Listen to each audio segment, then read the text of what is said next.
প্রিয় ভাইয়েরা, আমি বলেছিলাম যে একদল খেয়ে গিয়েছে, আরেক দল খাওয়ার জন্য রেডি হয়ে আছে। আগামী জাতীয় সংসদ নির্বাচনে রাজধানী ঢাকার অত্যন্ত গুরুত্বপূর্ণ একটি আসন ঢাকা-৫। যাত্রাবাড়ী ও ডেমরা নিয়ে গঠিত এই আসনটিতে দেশের জনপ্রিয় ইসলামী বক্তা ডক্টর মিজানুর রহমান আজহারীকে মনোনয়ন দিয়েছে বাংলাদেশ জামায়াতে ইসলামী। এমন একটি তথ্য ঝড়ের বেগে ছড়িয়ে পড়েছে সামাজিক যোগাযোগ মাধ্যমে।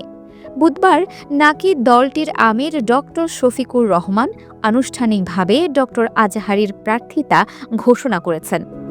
এ নিয়েই এখন রাজনৈতিক অঙ্গন ও সোশ্যাল মিডিয়ায় চলছে ব্যাপক আলোচনা সমালোচনা। জনমনে প্রশ্ন উঠেছে, সত্যিই কি জামায়াতের হয়ে রাজনীতির মাঠে নামছেন আলোচিত বক্তা মিজানুর রহমান আজহারী? ভক্ত ও সাধারণ মানুষের মধ্যে তৈরি হয়েছে তীব্র কৌতূহল।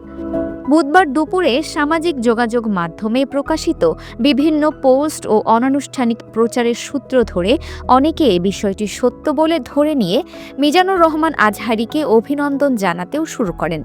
ফেসবুকে তার ছবিসহ পোস্টার বানিয়ে প্রচার করতেও দেখা গেছে অনেককে। তবে এই আলোচনা বেশি দূর গড়াতে পারেনি। তার আগেই জামায়াতের পক্ষ থেকে বুধবার বিকেলে স্পষ্টভাবে জানানো হয়েছে আজহারী বাংলাদেশ জামায়াতে ইসলামীর মনোনয়ন পেয়েছেন। এই তথ্যটি সঠিক নয়, বরং এটি একটি গুজব। দলটির সহকারী সেক্রেটারি জেনারেল ও মিডিয়া বিভাগের প্রধান এহসান মাহবুব জুবায়ের সাংবাদিকদের বিষয়টি নিশ্চিত করেন। তিনি বলেন, জামায়াতের থেকে মিজানুর রহমান আজহারীকে মনোনয়ন দেওয়ার খবরটি গুজব। এমনটি হওয়ার কোনো সম্ভাবনা নেই। দলের প্রার্থীতা নির্ধারণের একটি নির্দিষ্ট প্রক্রিয়া রয়েছে এবং সেই প্রক্রিয়ার বাইরে গিয়ে হুট করে কাউকে মনোনয়ন দেওয়ার সুযোগ নেই। এদিকে এই ধরনের ভুয়া তথ্য প্রচারের বিষয়ে সতর্ক থাকতে এবং যাচাই বাছাই ছাড়া রাজনৈতিক প্রার্থিতা নিয়ে কোনো তথ্য গ্রহণ না করার আহ্বান জানিয়েছেন জামায়াতের এই শীর্ষ নেতা।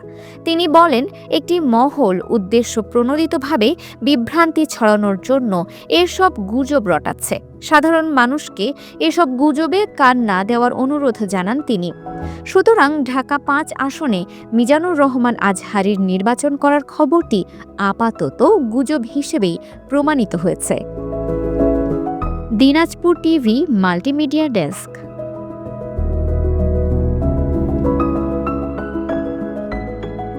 দিনাজপুর টিভি মানুষের জীবনের কথা বলে।